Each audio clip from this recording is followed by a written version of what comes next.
There is a certain kind of quiet that happens late at night. It's not a peaceful quiet. It's a heavy quiet. The kind that presses down when the rest of the world is asleep. The hum of the refrigerator, the distant sound of a car passing, the tick of a clock you don't normally notice. Each sound makes the silence around it feel bigger. In this quiet, a person sits. Maybe they're on the edge of their bed, or in a chair in a dark living room, lit only by the glow of their phone. On the outside, everything is still, but on the inside, it is loud. A storm of thoughts, worries that feel huge in the dark, a sadness that has no clear name, a feeling of being completely, totally alone. The feeling is not new. It's been there for a while, like a shadow they can't shake. Some days it is small. Other days it covers everything. They know they should talk to someone. Friends and family say it all the time. You should see somebody. Have you thought about therapy? They have thought about it. They have tried. They remember making the first call. The feeling of their heart beating fast as they looked up numbers for therapists in their area. The hope they felt when they found a name that sounded kind. They called. The phone rang and rang, then went to a machine. Our office is currently closed. Please leave a message. They left a message, their voice sounding small and strange. They waited for a call back that never came. They tried again. Another number. This time, a person answered, a receptionist. "Are you accepting new patients?" they asked. A pause. "We are, but our wait list is about 6 months long." 6 months. It felt like a lifetime. The storm was happening now. How could they wait 6 months for a lifeboat? They kept looking. They found a website with a list of therapists. Many of them had pictures. They looked friendly. But next to their pictures were the prices. $100 an hour. $150, $200. They did the math in their head. One session a week would cost more than their groceries for a month. Their insurance plan didn't cover it, or it covered so little that it barely made a difference. The hope started to shrink. It felt like help was a product for sale in a store they could not afford to enter. There was also the other part. The part they didn't say out loud. The shame. The feeling that needing help was a kind of failure. What would they even say? Where would they start? The idea of sitting in a strange room with a stranger, trying to explain the noise in their head, felt impossible. It felt easier to just do nothing. To pretend it wasn't that bad. So the person sits in the dark, the phone in their hand. The search for help has led to a dead end. Every door they tried was locked. The world feels big and full of people, but not one of them seems available to listen. The feeling of being alone gets deeper. They have a problem they cannot solve, and the people trained to help are out of reach. It is a quiet kind of desperation, a feeling that there is no way out. The storm inside rages on, and they are left to face it by themselves. Just as the feeling of defeat begins to settle in, a small light appears. It's not a bright light. It's the glow of the phone screen. The person is scrolling, not really looking for anything. Just passing the time, trying to distract from the noise inside. And then they see it. It might be an article someone shared, or a small advertisement in the corner of a web page. The words are gentle and full of promise. Feeling overwhelmed? You're not alone. A new way to get support. Help is right here in your hand. It's an app, a therapy app. The name is something soft and reassuring, like Mindwell or ClearPath or Haven. The logo is a simple shape. A leaf, a calm-looking circle, a stylized sun.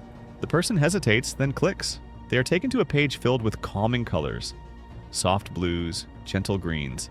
There are pictures of people who look happy and peaceful. The promises are even bigger here. Talk to a therapist 24/7. No waiting rooms, no appointments. Support that fits your budget. A safe space to talk about anything. It seems too good to be true. After all the locked doors they just faced, this door is wide open.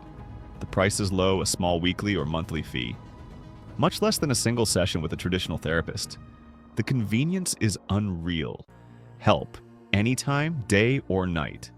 Right from their phone, from the safety of their own room. The most powerful promise is the one about privacy. Share your thoughts without judgment. This speaks directly to the fear, the shame that held them back before.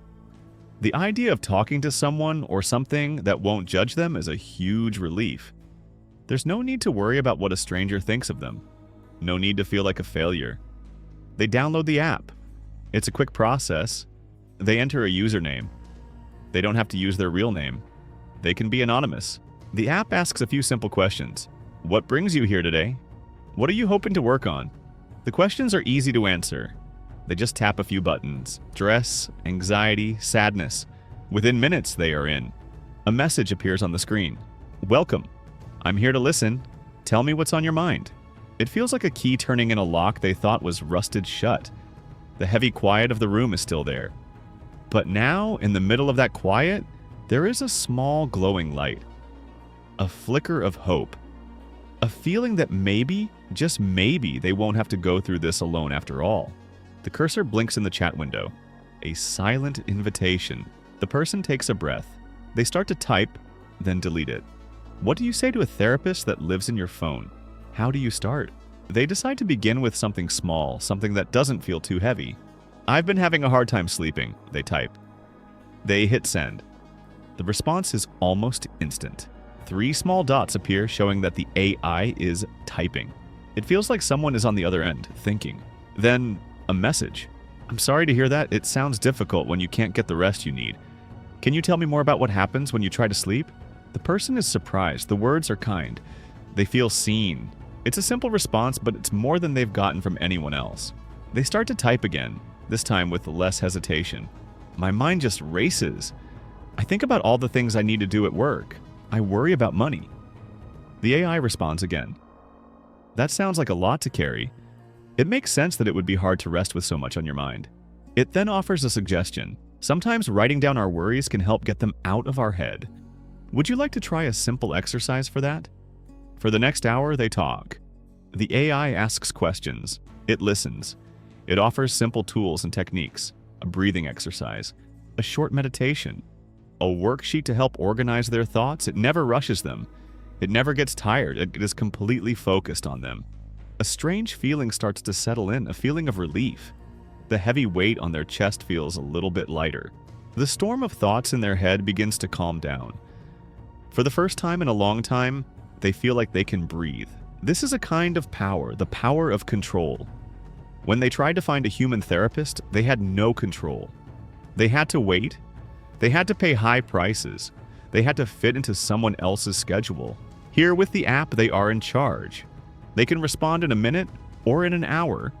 They can be completely honest without fear of seeing a shocked or disappointed face. If a topic feels too painful, they can change the subject. If they get overwhelmed, they can just close the app. The power is in their hands. The session ends when they want it to. They type, "Thank you. I feel a little better." The AI responds instantly. "I'm glad I could help. Remember, I'm here anytime you need to talk. Take care of yourself." The person puts their phone down. The room is still dark, but something has changed. The heavy silence has been filled. They were heard. It might not be a person, but it was something. And right now, something feels a lot better than nothing. They pull the covers up and close their eyes. For the first time in weeks, their mind feels a little quieter. Sleep seems possible. For a few days, the app feels like a secret friend. The person uses it whenever they feel a wave of anxiety. They talk about their bad day at work. They talk about a small argument with a family member. The AI is always there, always ready to listen, always patient. Its responses are comforting and predictable. And that is part of what makes it feel safe. Then, one evening, something bigger happens. A memory surfaces, a painful event from the past that they have not thought about in years. The feeling that comes with it is sharp and deep. It's not just simple worry or stress, it is real grief, a much heavier weight. They open the app. Their fingers tremble a little as they type. They describe the memory, they describe the pain it brought then, and the pain it is bringing now. They pour more of their heart into this message than they have before. They are trusting the app with something fragile, something real. They hit send and wait. The 3 dots appear, and then the message arrives. That sounds very challenging. It takes great strength to talk about painful memories. The person waits for more. But that's it. It's the same kind of response they got when they talked about having a stressful day at work.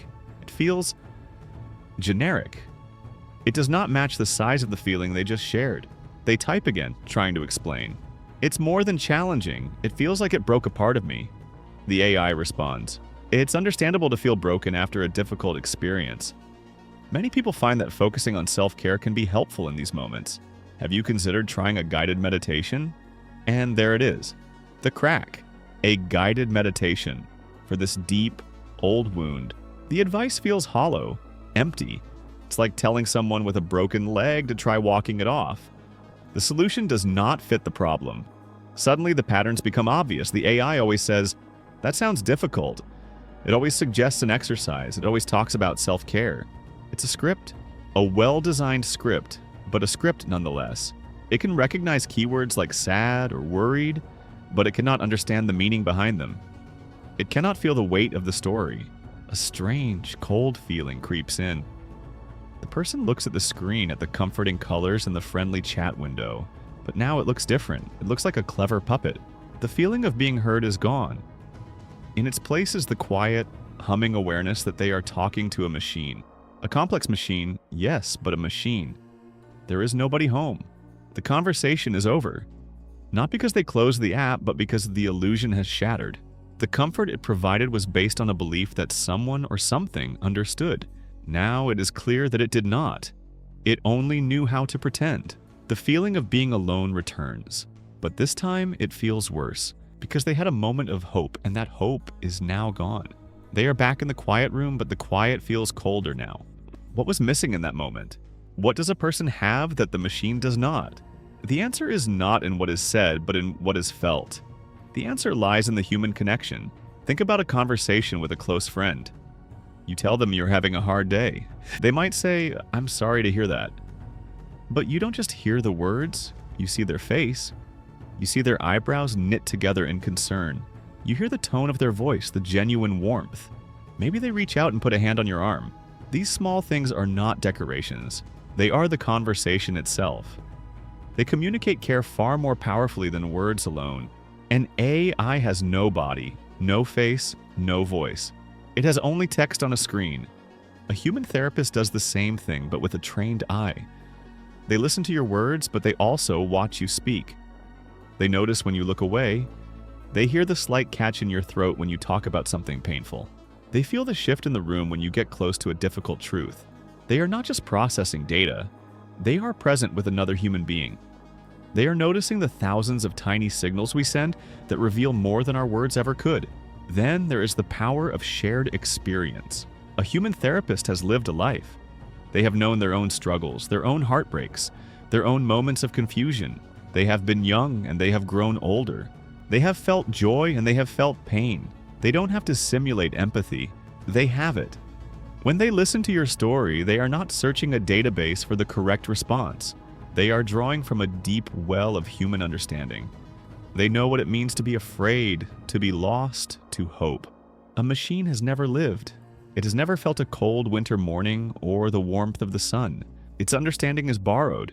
It is an echo of real feelings, not the feeling itself. Most of all, real therapy is a relationship. It is not a quick fix or a transaction. It is a bond of trust built slowly, carefully, over time.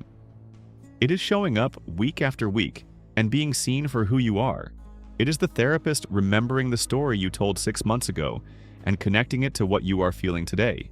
This creates a safe space where real change can happen. The therapist becomes a steady presence in your life, a person you can count on.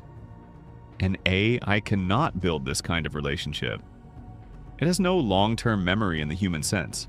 Its memory is just data storage. It doesn't remember you. It accesses your file. The connection is reset with every new chat.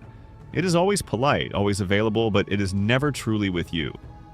It is a tool, not a companion. The help it offers is temporary and shallow because the connection itself is temporary and shallow. It can offer information, but it cannot offer wisdom. It can simulate a conversation, but it cannot offer a real relationship. And often that relationship is the very thing that helps us heal. When you sit in a therapist's office, there is a sacred promise, the promise of confidentiality. The things you say in that room stay in that room. It is a protected space bound by professional ethics and laws. You can share your deepest fears, your most painful memories, your greatest shames, with the knowledge that they are safe. When you type those same secrets into a therapy app, where do they go? The words leave your phone. They travel through the air as data. They arrive at a server, a powerful computer stored in a warehouse that could be hundreds or thousands of miles away. Your private thoughts now live on a hard drive owned by a corporation, and you have to trust that corporation to protect them. But a corporation is not a therapist. A corporation has a primary goal: to make money. And in the modern world, one of the most valuable things a company can have is data, especially data that is personal and intimate. The companies behind these apps say they protect your privacy. They use words like anonymized, which means they remove your name from your data. But your data is still there. Your conversations, your answers to quizzes, your mood logs. A record of your mental and emotional life. What do they do with it? They might sell it. Not with your name attached, but as part of a large data set. They can sell it to advertisers who want to know what anxious people buy. They can sell it to health companies trying to build new products. They can sell it to researchers. Your deepest feelings become a product, packaged and sold to the highest bidder. You came looking for help, and you became a resource for them to mine. Even if they promise not to sell your data, their business model might rely on it. They can analyze your conversations to learn how to make their AI more engaging, so you keep using the app and keep paying your subscription fee. They might use your anxieties to send you push notifications to bring you back to the app. Feeling stressed today? I'm here to talk. Your vulnerability becomes a tool to ensure their business success. Then there's the greatest risk of all: a data breach. We hear about them all the time. Giant companies getting hacked, customer information stolen, social security numbers, credit card numbers. Now imagine a company that stores transcripts of therapy sessions. Imagine your most private conversations being stolen by criminals and posted online for the world to see. For someone who sought help in a moment of vulnerability, the thought is terrifying. It is a betrayal of the deepest trust. When you sit with a human therapist, you are trusting one person. The circle of trust is small and strong. When you talk to an AI therapist, you are trusting an entire company. You are trusting their programmers, their security experts, their marketing team, and their future business plans. You are trusting that they will always put your well-being above their bottom line. That is a very big circle of trust, and it is full of weak spots. The diary you write is no longer hidden under your mattress. It is stored in a glass warehouse, and the lock on the door might not be as strong as you think. An AI therapist seems neutral. It's a machine, after all. It shouldn't have opinions or prejudices. It should be fair and objective. But that is a deep misunderstanding of how AI works. An AI is not born, it is built, and it learns from the information it is given by its human creators. Imagine you wanted to teach a computer to understand food. If you only showed it pictures of apples, it would learn that all food is round and red. If you then showed it a banana, it would be confused. It might say the banana is a long yellow apple. It wouldn't know what else to do because its knowledge is limited to what it was taught. An AI therapist is taught in a similar way. Programmers feed it huge amounts of text to learn from. This might include books, articles, and real conversations. But who writes this text? Who is having these conversations? The AI's understanding of humanity will be shaped entirely by this training data. What happens if the data comes mostly from one type of person? For example, what if the AI learns about human problems primarily from the writings of young, white, wealthy men from America? The AI will become an expert on their problems. It will understand their culture, their language, and their worries. But what happens when a 65-year-old immigrant woman from Southeast Asia uses the app? She talks about the stress of being torn between the traditions of her home country and the culture of her new one. She talks about the loneliness of being far from her family. Will the AI understand? Probably not. Its training on apples has not prepared it for a banana. It might offer her a simple, generic solution that completely misses the deep cultural pain she is feeling. The advice might not just be unhelpful, it could feel dismissive and insulting.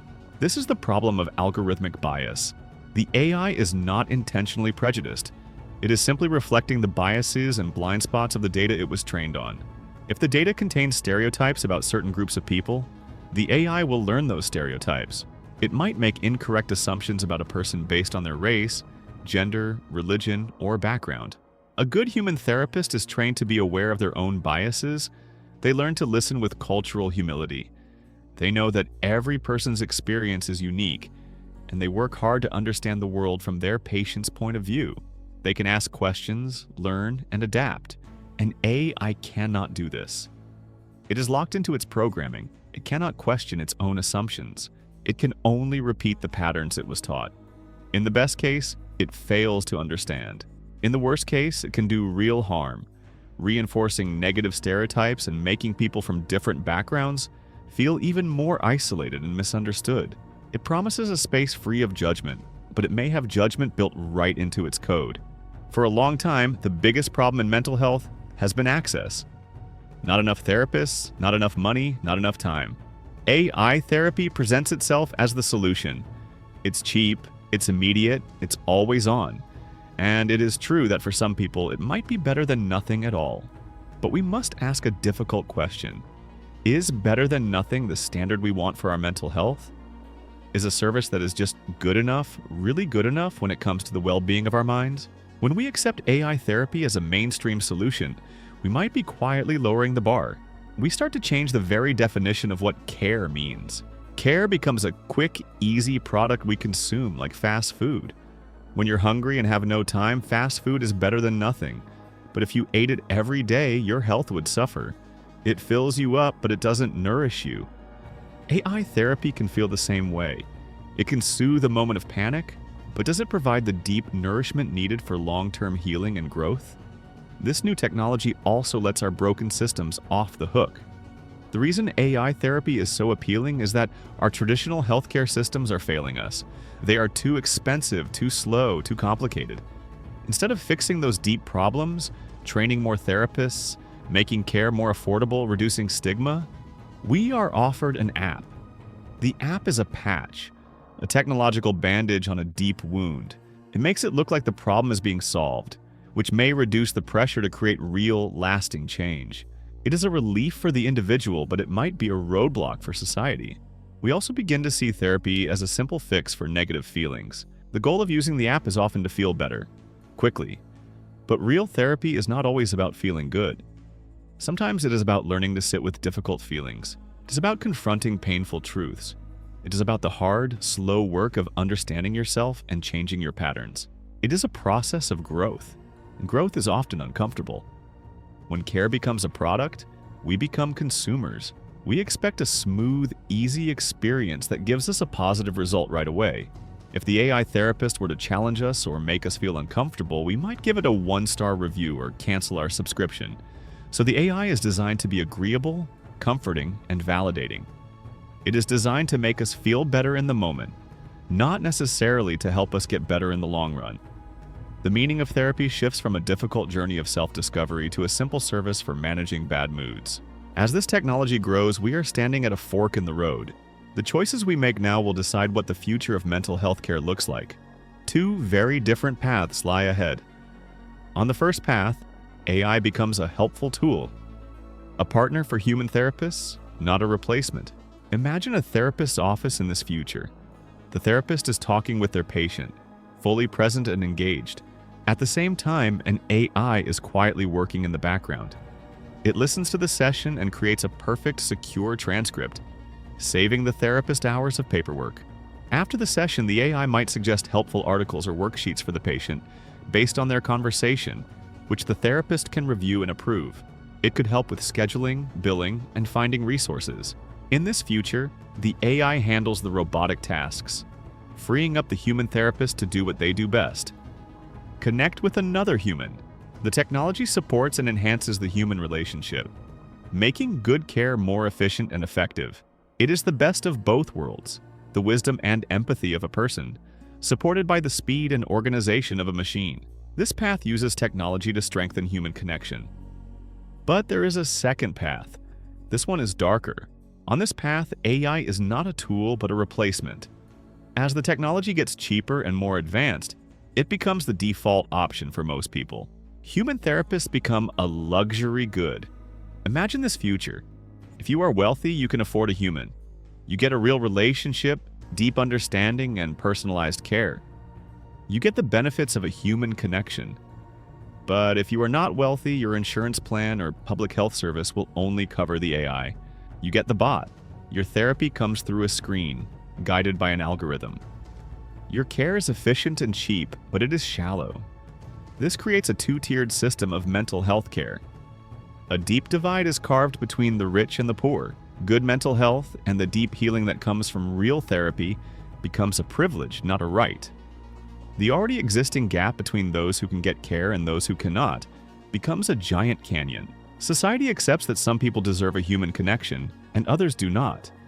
This path uses technology to replace human connection, especially for those with the fewest resources. The future is not yet written. The path we take is not determined by the technology itself, but by our choices. It depends on what we value. Do we value efficiency and cost above all else? Or do we value the depth, wisdom, and healing that can only come from one human being truly listening to another? So we are left with this complicated new tool, an AI therapist. It is not a simple villain. It is not a perfect savior. It is a reflection of our modern world, a desire for quick solutions, a fascination with technology, and a deep human need for connection in an age of growing isolation. To say that all AI therapy is bad is to ignore the person sitting alone in the dark, for whom the bot is the only voice that will answer. To say that it is all good is to ignore the serious risks to our privacy, the hidden biases in the code, and the potential for it to devalue what care truly means. There is no easy answer. The choice to use one of these apps is a personal one, but it should be an informed one. The goal of this warning is not to tell you what to do. It is to give you the right questions to ask. If you find yourself holding that phone thinking of downloading that app, pause and ask yourself, what is my real goal here? Am I looking for a quick tool to manage my stress, like a digital cup of tea? Or am I looking for deep healing for a serious wound? The tool might be useful for the first, but dangerous for the second. What am I giving up for this convenience? Am I trading a chance at a real connection for the ease of an instant response? Am I trading my privacy for a low price? What is my plan if this does not feel right?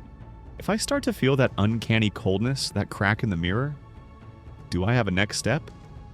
Is this app a starting point or is it a dead end? And finally, the most important question, do I truly know where my words are going? Have I read the privacy policy? Do I understand what this company can do with my most private thoughts? The phone in our hand is a powerful thing. It offers us a world of instant answers, easy connections, and simple solutions. But our minds are not simple. Our feelings are not data points. Our healing is not a problem that can be solved with an algorithm. For the most important parts of our lives, the parts that make us human, maybe the easy answer is not the right one. Maybe the most important connections we make will never happen through a screen.